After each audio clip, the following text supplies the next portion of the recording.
promise niya na buhay na walang hanggan, totoo yun. Hindi yun basta gawa-gawa lang natin. Sinasabi nga dito paulit-ulit, buhay na walang hanggan.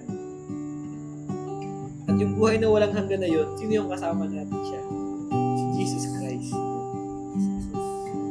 Na yung buhay natin na to sa dulo, may susunod pang buhay. At ang kasama natin yun, si Jesus Christ. Basta, siya lang yung pakinggan natin at intindihin natin. At tanggapin natin despite sa mga pagkakataong naliligaw na tayo. Kasi tayo mga tao, hindi tayo perfect. Kaya nga lagi tayo nagkakasala. Pero dapat alam natin yung salita ni Lord. Alam natin yung boses niya. Na pag napakinggan natin yun, babalik tayo